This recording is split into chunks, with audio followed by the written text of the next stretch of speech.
أعوذ بالله من الشيطان الرجيم. بسم الله الرحمن الرحيم. لا يحب الله الجهر بالسوء من القول إلا من ظلم، وكان الله سميعا عليما. إن تبدوا خيرا أو تخفوه أو تعفوا عن سوء فإن الله كان عفوا قديرا. إن الذين يكفرون بالله ورسله ويريدون أن يفرقوا بين الله ورسله ويقولون نؤمن ببعض ونكفر ببعض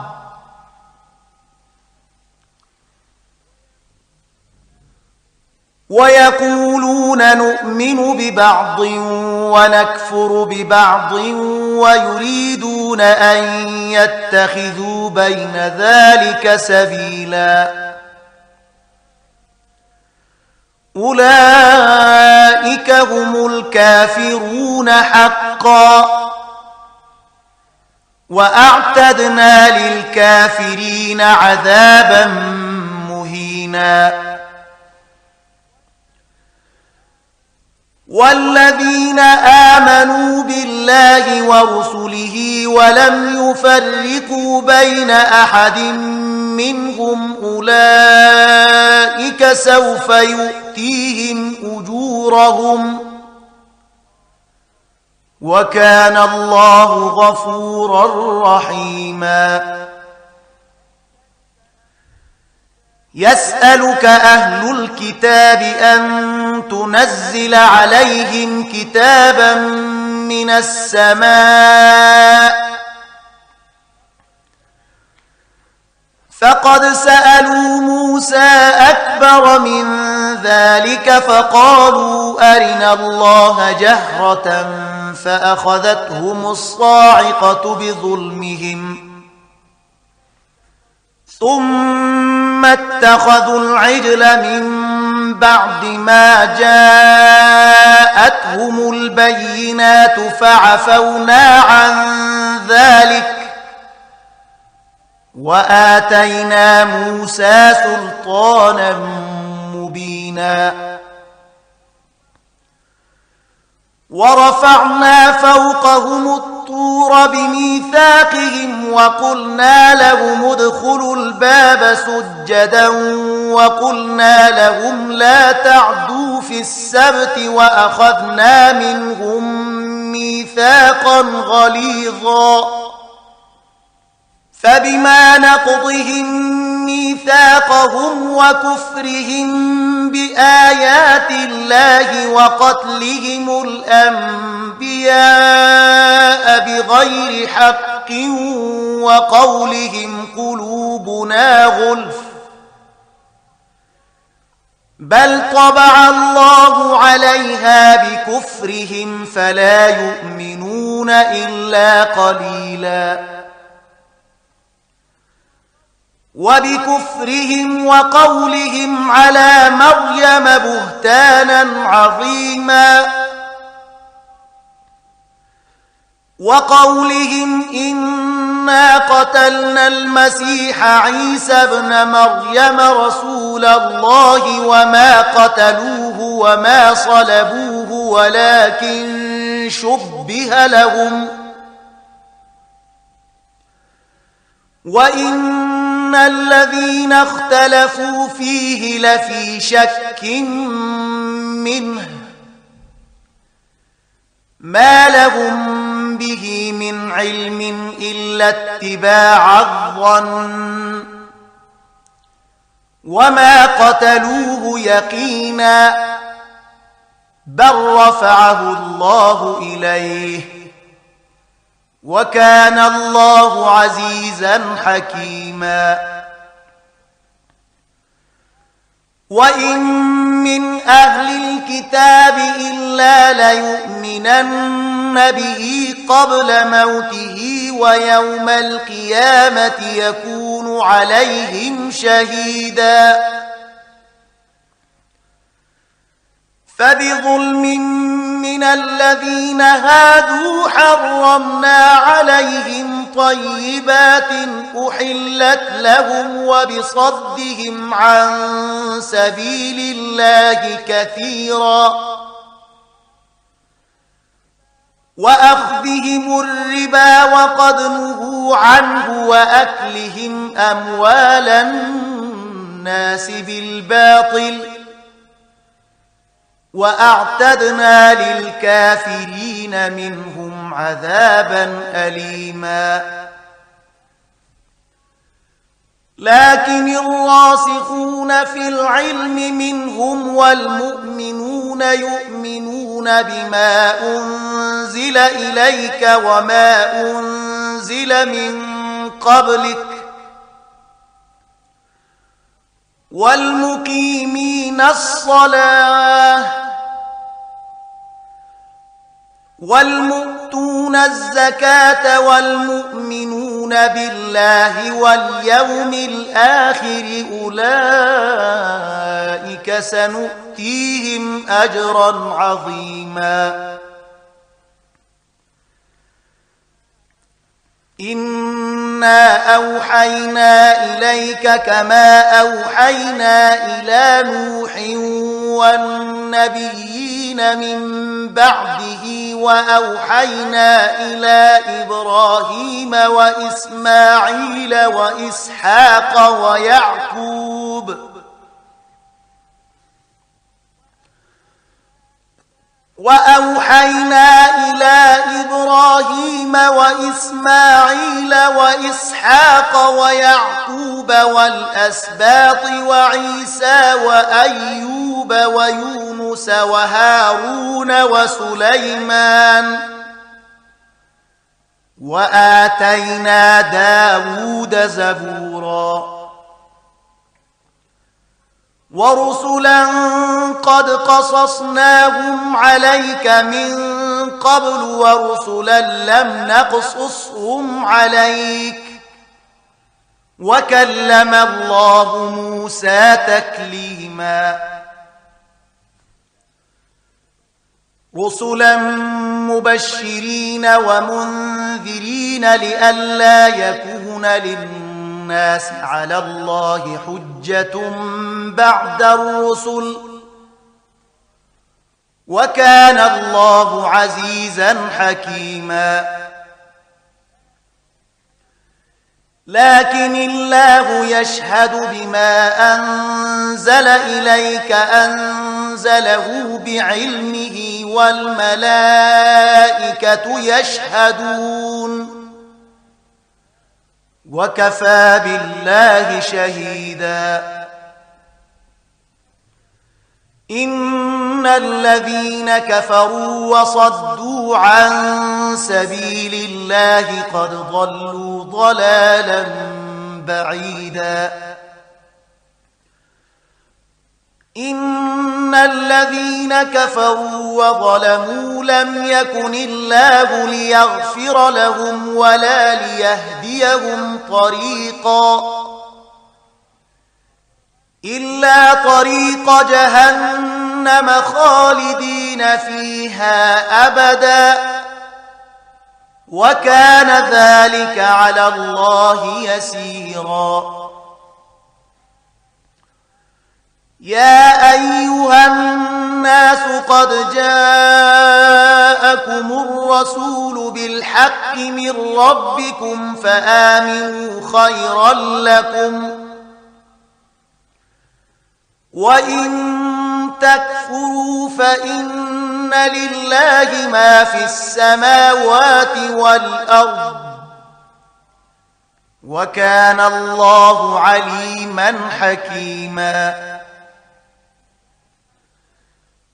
يا أهل الكتاب لا تغلوا في دينكم ولا تقولوا على الله إلا الحق إنما المسيح عيسى بن مريم رسول الله وكلمته ألقاها إلى مريم وروح منه فآمنوا بالله ورسله ولا تقولوا ثلاثة انتهوا خيرا لكم إنما الله إله واحد سبحانه أن يكون له ولد له ما في السماوات وما في الأرض وكفى بالله وكيلا لن يستنكف المسيح أن يكون عبدا لله ولا الملائكة المقربون ومن يستنكف عن عبادته ويستكبر فسيحشرهم إليه جميعا فأما الذين آمنوا وعملوا الصالحات فيوفيهم أجورهم ويزيدهم من فضله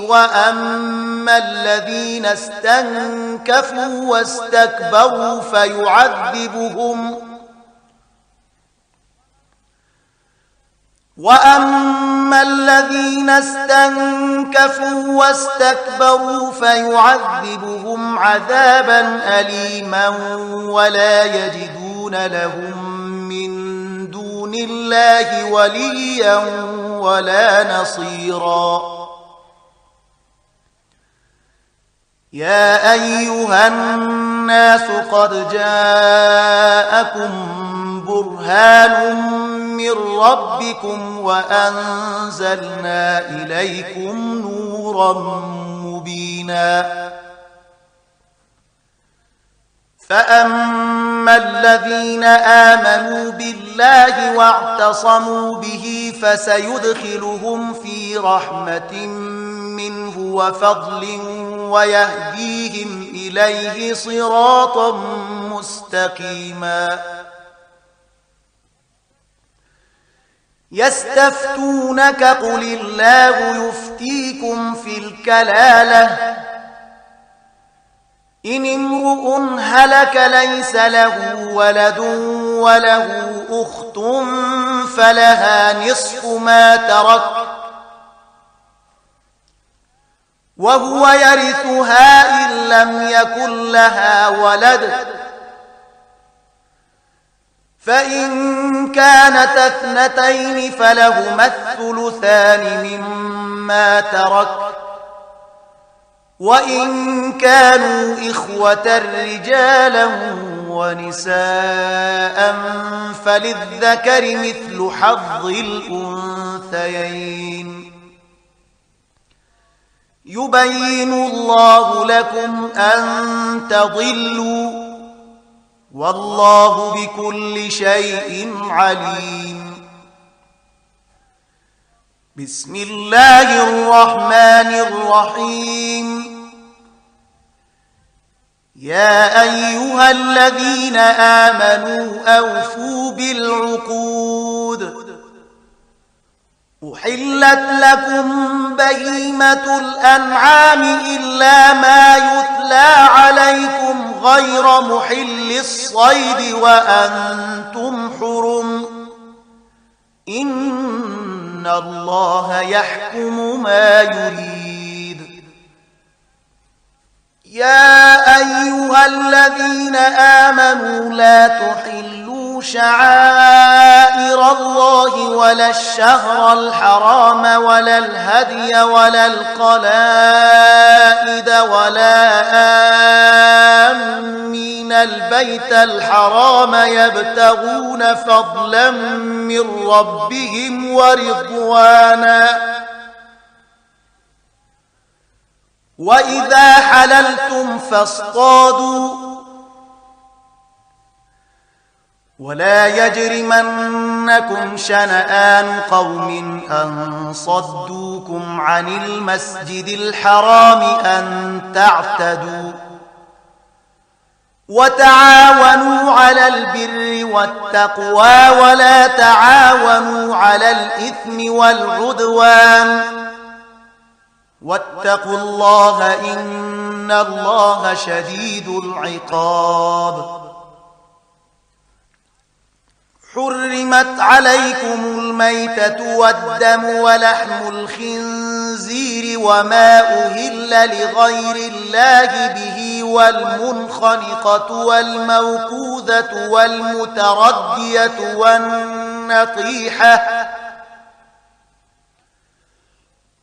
والنطيحة وما أكل السبع إلا ما ذكيتم وما ذبح على النصب وأن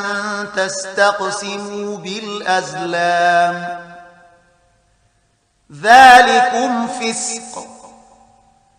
اليوم يئس الذين كفروا من دينكم فلا تخشوهم واخشون. اليوم أكملت لكم دينكم وأتممت عليكم نعمتي ورضيت لكم الإسلام دينا. فمن اضطر في مخمصة غير متجانف لإثم فإن الله غفور رحيم.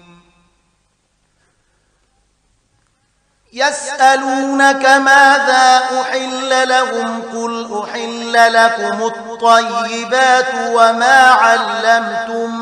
من الجوارح مكلبين تعلمونهن مما علمكم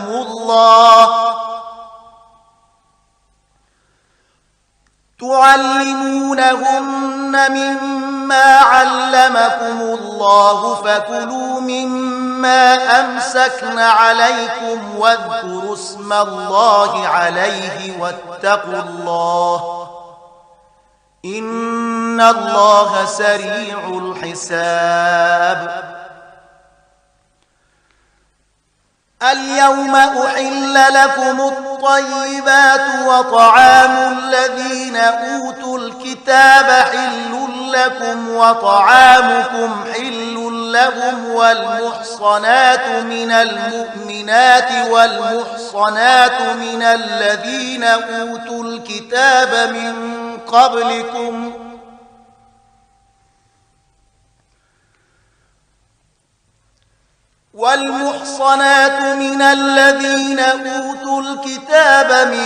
قبلكم إذا آتيتموهن أجورهن محصنين غير مسافحين ولا متخذي أخدان.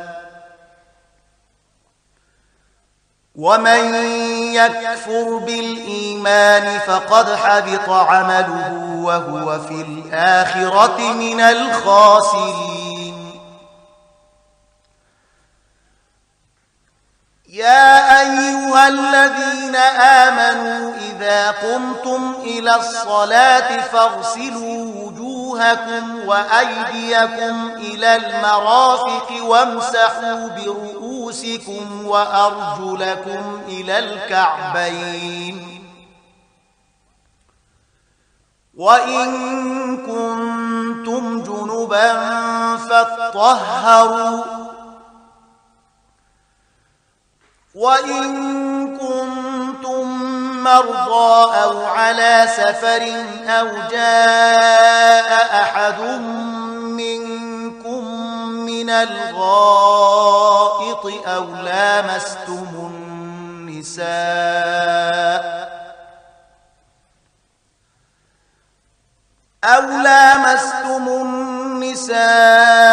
فلم تجدوا ماء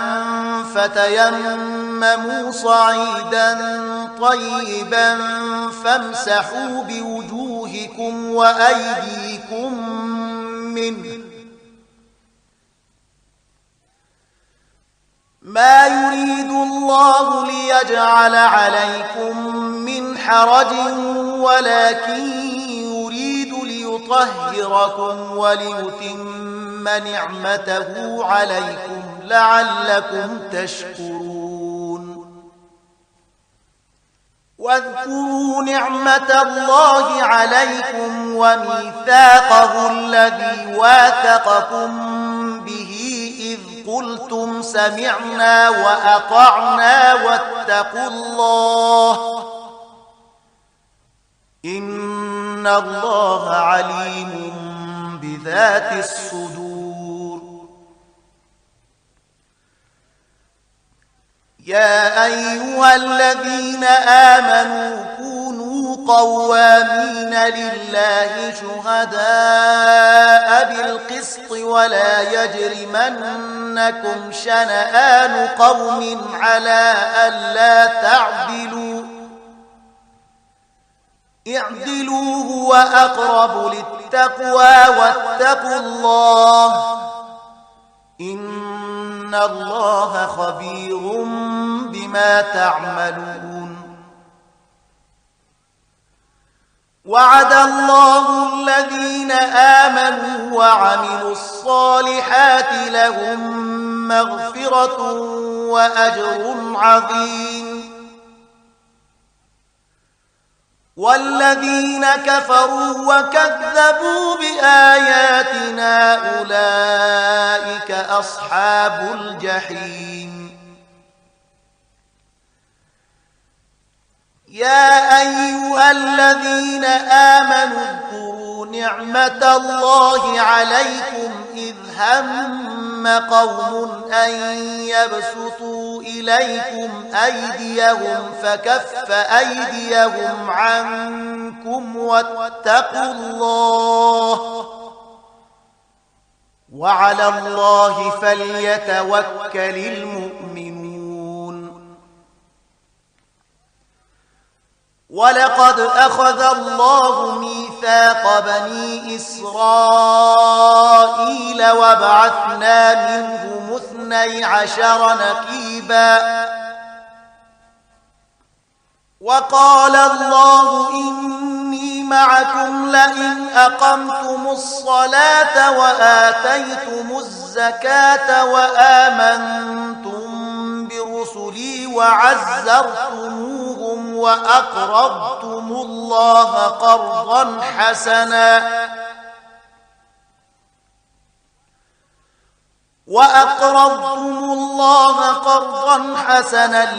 لأكفرن عنكم سيئاتكم ولأدخلنكم جنات تجري من تحتها الأنهار فمن كفر بعد ذلك منكم فقد ضل سواء السبيل فبما نقضهم ميثاقهم لعناهم وجعلنا قلوبهم قاسية يحرفون الكلم عن مواضعه ونسوا حظا مما ذكروا به ولا تزال تطلع على خائنة منهم إلا قليلا منهم فاعف عنهم واصفح إن الله يحب المحسنين ومن الذين قالوا إنا نصارى أخذنا ميثاقهم فنسوا حظا مما ذكروا به فأغرينا بينهم العداوة والبغضاء إلى يوم القيامة وسوف ينبئهم الله بما كانوا يصنعون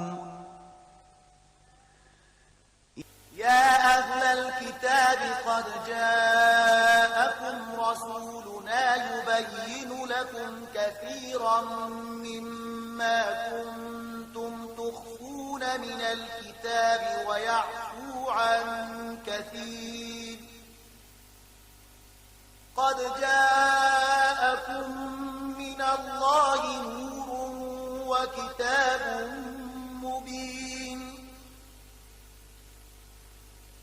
يهدي به الله من اتبع رضوانه سبل السلام ويخرجهم من الظلمات إلى النور بإذنه ويهديهم إلى صراط مستقيم لقد كفر الذين قالوا إن الله هو المسيح ابن مريم قل فمن يملك من الله شيئا إن أراد أن يهلك المسيح ابن مريم وأمه ومن في الأرض جميعا ولله ملك السماوات والأرض وما بينهما يخلق ما يشاء والله على كل شيء قدير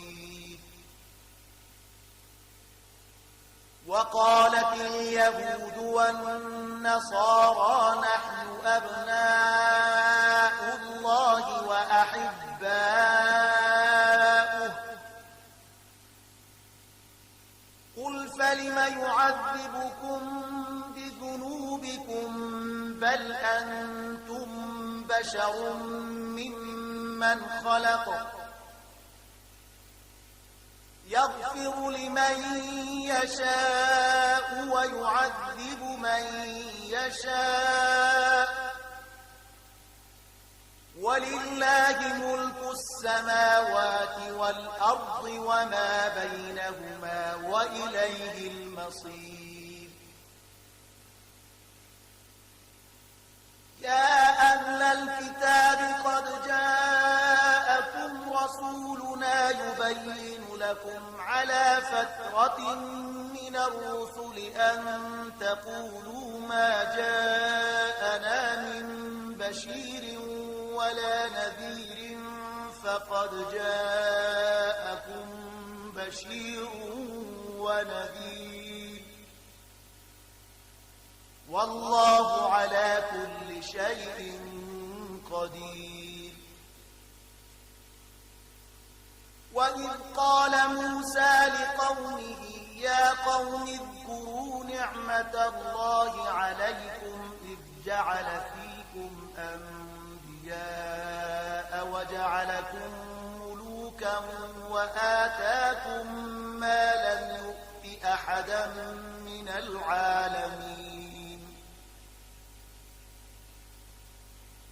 يا قوم ادخلوا الأرض المقدسة التي كتب الله لكم ولا ترتدوا على أدباركم فتنقلبوا خاسرين قالوا يا موسى إن فيها قوما جبارين وإنا لن ندخلها حتى يخرجوا منها فإن يخرجوا منها فإنا داخلون قال رجلان من الذين يخافون أنعم الله عليهم ادخلوا عليهم الباب فإذا دخلتموه فإنكم غالبون وعلى الله فتوكلوا إن كنتم مؤمنين قالوا يا موسى إنا لن ندخلها أبدا ما داموا فيها فاذهب أنت وربك فقاتلا إنا هاهنا قاعدون قال رب إني لا أملك إلا نفسي وأخي فافرق بيننا وبين القوم الفاسقين. قال فإنها محرمة عليهم 40 سنة يتيهون في الأرض فلا تأس على القوم الفاسقين. واتل عليهم نبأ ابني آدم بالحق إذ قربا قربانا فتقبل من أحدهما ولم يتقبل من الآخر قال لأقتلنك قال إنما يتقبل الله من المتقين. لئن بسطت إلي يدك لتقتلني ما أنا بباسط يدي إليك لأقتلك إني أخاف الله رب العالمين. إني أريد أن تبوء بإثمي وإثمك فتكون من أصحاب النار وذلك جزاء الظالمين. فطوعت له نفسه قتل أخيه فقتله فأصبح من الخاسرين. فبعث الله غرابا يبحث في الأرض ليريه كيف يواري سوءة أخيه قال يا ويلتى أعجزت أن أكون مثل هذا الغراب فأواري سوءة أخي فأصبح من النادمين. من أجل ذلك كتبنا على بني إسرائيل أنه من قتل نفسا بغير نفس أو فساد في الأرض فكأنما قتل الناس جميعا أنه من قتل نفسا بغير نفس أو فساد في الأرض فكأنما قتل الناس جميعا ومن أحياها فكأنما أحيا الناس جميعا. ولقد جاءتهم رسلنا بالبينات ثم إن كثيرا منهم بعد ذلك في الأرض لمسرفون. إنما جزاء الذين يحاربون الله ورسوله ويسعون في الأرض فسادا أن يقتلوا أو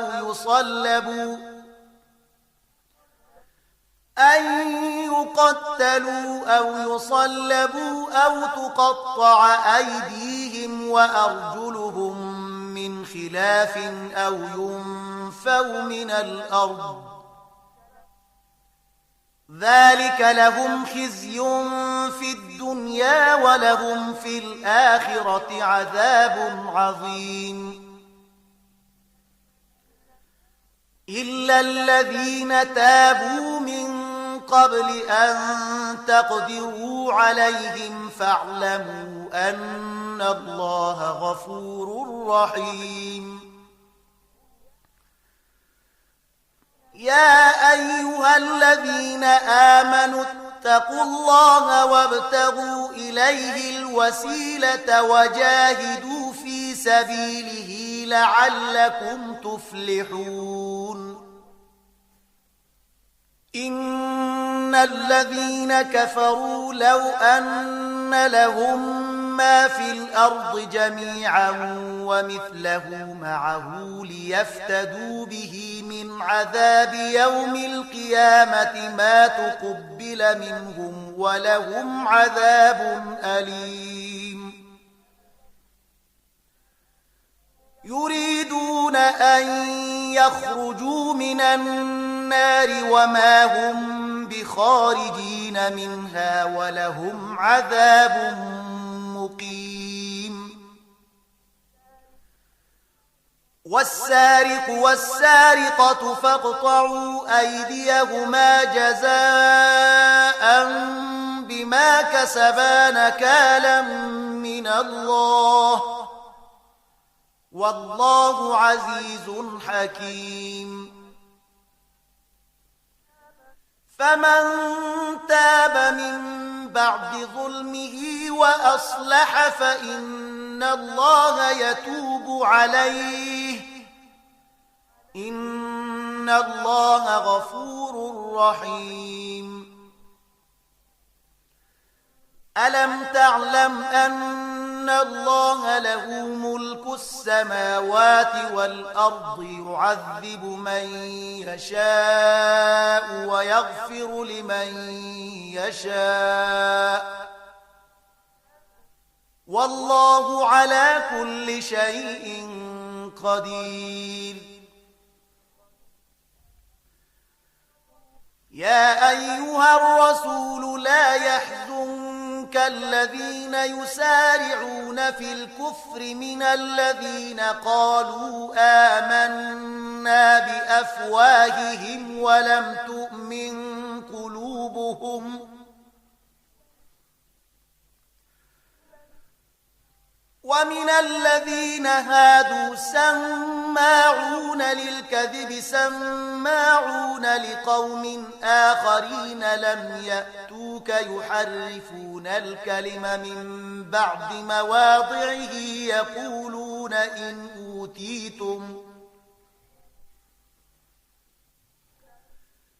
يقولون إن أوتيتم هذا فخذوه وإن لم تؤتوه فاحذروا ومن يرد الله فتنته فلن تملك له من الله شيئا أولئك الذين لم يرد الله أن يطهر قلوبهم لهم في الدنيا خزي ولهم في الآخرة عذاب عظيم. سماعون للكذب أكالون للسحت فإن جاءوك فاحكم بينهم أو أعرض عنهم وإن تعرض عنهم فلن يضروك شيئا وإن حكمت فاحكم بينهم بالقسط إن الله يحب المقسطين. وكيف يحكمونك وعندهم التوراة فيها حكم الله ثم يتولون من بعد ذلك وما أولئك بالمؤمنين. إنا أنزلنا التوراة فيها هدى ونور يحكم بها النبيون الذين أسلموا للذين هادوا والربانيون والأحبار بما استحفظوا من كتاب الله وكانوا عليه شهداء فلا تخشوا الناس واخشوني ولا تشتروا بآياتي ثمنا قليلا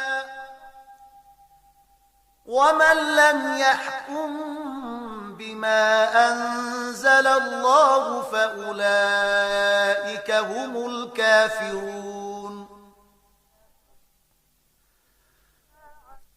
وكتبنا عليهم فيها أن النفس بالنفس والعين بالعين والأنف بالأنف والأذن بالأذن والسن بالسن بالسن والجروح قصاص، فمن تصدق به فهو كفارة له، ومن لم يحكم بما أنزل الله فأولئك هم الظالمون.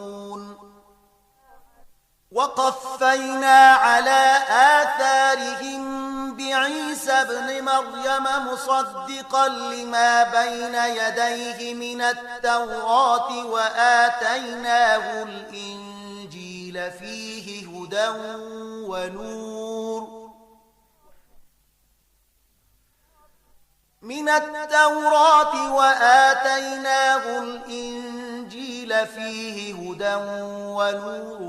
ومصدقا لما بين يديه من التوراة وهدى وموعظة للمتقين.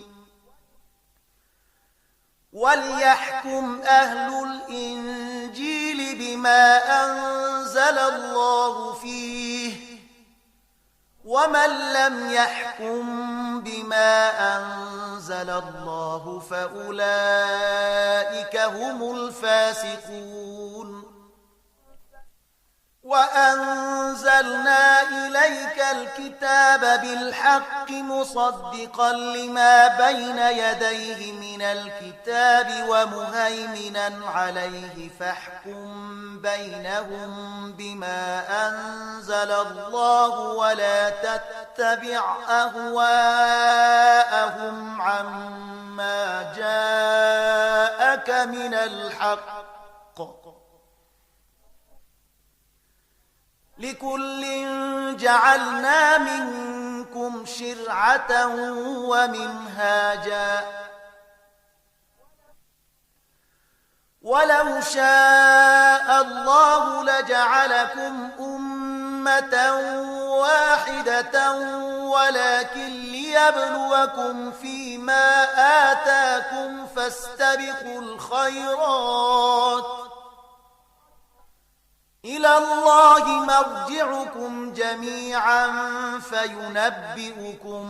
بما كنتم فيه تختلفون. وأن احكم بينهم بما أنزل الله ولا تتبع أهواءهم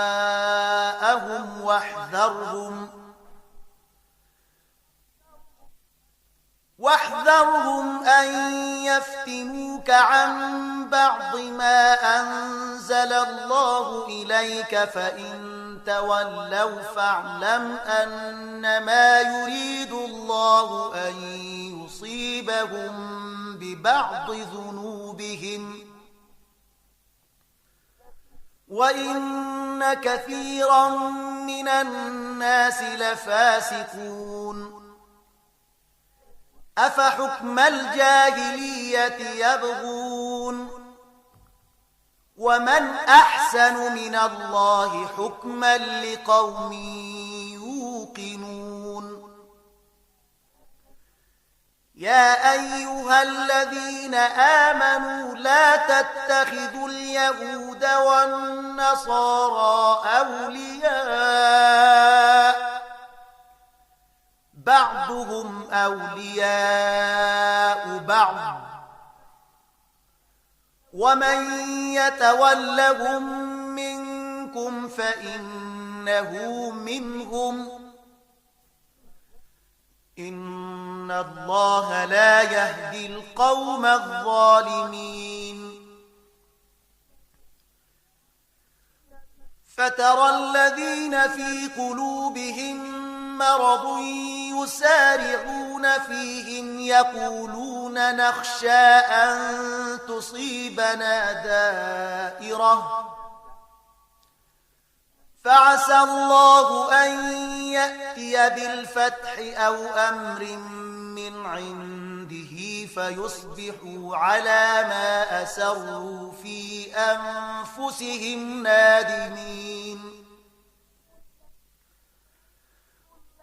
ويقول الذين آمنوا أهؤلاء أقسموا بالله جهد أيمانهم إنهم لمعكم حبطت أعمالهم فأصبحوا خاسرين. يا أيها الذين آمنوا من يرتد منكم عن دينه فسوف يأتي الله بقوم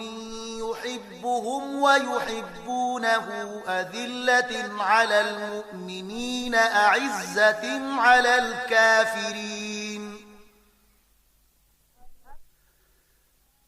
أذلة على المؤمنين أعزة على الكافرين يجاهدون في سبيل الله ولا يخافون لومة لائم ذلك فضل الله يؤتيه من يشاء والله واسع عليم. إنما وليكم الله ورسوله والذين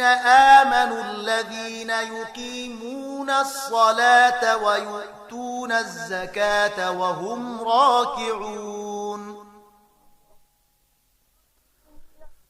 ومن يتول الله ورسوله والذين آمنوا فإن حزب الله هم الغالبون. يا أيها الذين آمنوا لا تتخذوا الذين اتخذوا دينكم هزوا ولعبا من الذين أوتوا الكتاب من قبلكم والكفار أولياء واتقوا الله إن كنتم مؤمنين. وإذا ناديتم إلى الصلاة اتخذوها هزوا ولعبا ذلك بأنهم قوم لا يعقلون.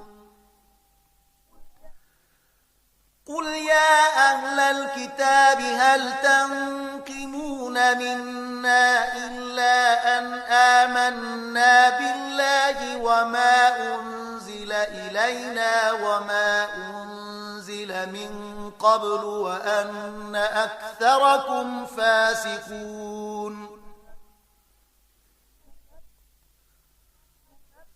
قل هل أنبئكم بشر من ذلك مثوبة عند الله من لعنه الله وغضب عليه وجعل منهم القردة والخنازير وعبد الطاغوت أولئك شر مكانا وأضل عن سواء السبيل. وإذا جاءوكم قالوا آمنا وقد دخلوا بالكفر وهم قد خرجوا به والله أعلم بما كانوا يكتمون. وترى كثيرا منهم يسارعون في الإثم والعدوان وأكلهم السحت لبئس ما كانوا يعملون. لولا ينهاهم الربانيون والأحبار عن قولهم الإثم وأكلهم السحت لبئس ما كانوا يصنعون. وقالت اليهود يد الله مغلولة غلت أيديهم ولعنوا بما قالوا بل يداه مبسوطتان ينفق كيف يشاء وليزيدن كثيرا منهم ما أنزل إليك من ربك طغيانا وكفرا وألقينا بينهم العداوة والبغضاء إلى يوم القيامة كلما أوقدوا نارا للحرب أطفأها الله ويسعون في الأرض فسادا والله لا يحب المفسدين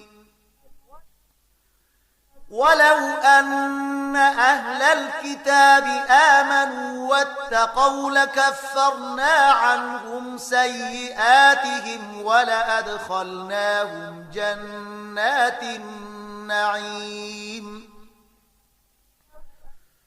ولو أنهم أقاموا التوراة والإنجيل وما أنزل إليهم من ربهم لأكلوا من فوقهم ومن تحت أرجلهم منهم أمة مقتصدة وكثير منهم ساء ما يعملون يا أيها الرسول بلغ ما أنزل إليك من ربك وإن لم تفعل فما بلغت رسالته والله يعصمك من الناس إن الله لا يهدي القوم الكافرين قل يا أهل الكتاب لستم على شيء حتى تقيموا التوراة والإنجيل وما أنزل إليكم من ربكم وليزيدن كثيرا منهم ما أنزل إليك من ربك طغيانا وكفرا فلا تأس على القوم الكافرين إن الذين آمنوا والذين هادوا والصابئون والنصارى من آمن بالله واليوم الآخر وعمل صالحا فلا خوف عليهم ولا هم يحزنون لقد أخذنا ميثاق بني إسرائيل وأرسلنا إليهم رسلا كلما جاءهم رسول بما لا تهوى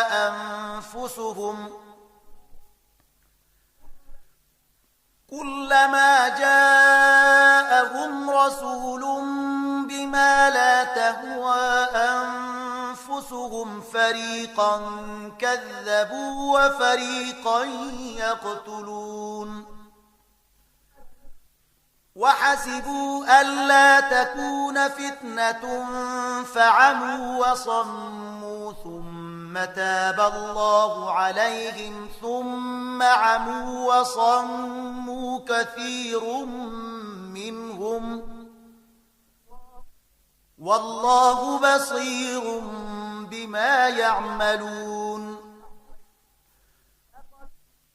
لقد كفر الذين قالوا إن الله هو المسيح ابن مريم وقال المسيح يا بني إسرائيل اعبدوا الله ربي وربكم وقال المسيح يا بني إسرائيل اعبدوا الله ربي وربكم إنه من يشرك بالله فقد حرم الله عليه الجنة إنه من يشرك بالله فقد حرم الله عليه الجنة ومأواه النار وما للظالمين من أنصار لقد كفر الذين قالوا إن الله ثالث ثلاثة وما من إله إلا إله واحد وإن لم ينتهوا عما يقولون ليمسن الذين كفروا منهم عذاب أليم أفلا يتوبون إلى الله ويستغفرونه والله غفور رحيم ما المسيح ابن مريم إلا رسول قد خلت من قبله الرسل وأمه صديقة كانا يأكلان الطعام انظر كيف نبين لهم الآيات ثم انظر أنى يؤفكون قل أتعبدون من دون الله ما لا يملك لكم ضرا ولا نفعا والله هو السميع العليم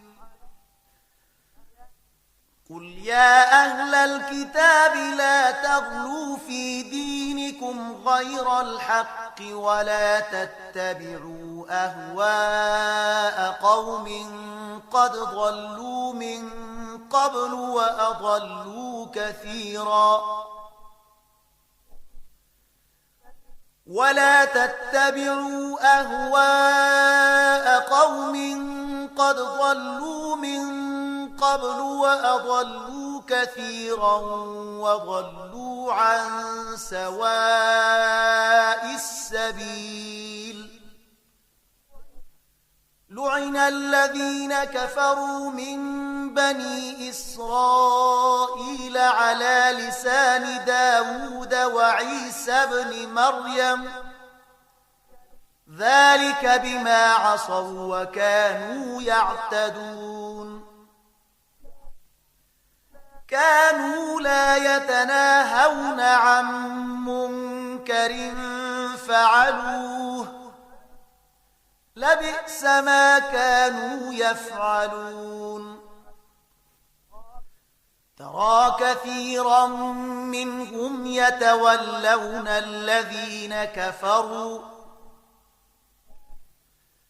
لبئس ما قدمت لهم أنفسهم أن سخط الله عليهم وفي العذاب هم خالدون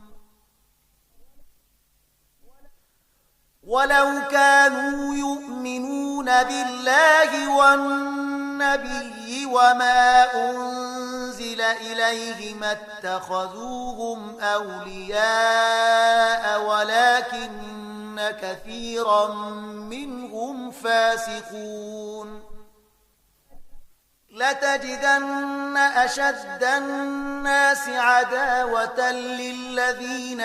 آمنوا اليهود والذين أشركوا ولتجدن أقربهم مودة للذين آمنوا الذين قالوا إنا نصارى ذلك بأن منهم قسيسين ورهبانا وأنهم لا يستكبرون صدق الله العظيم.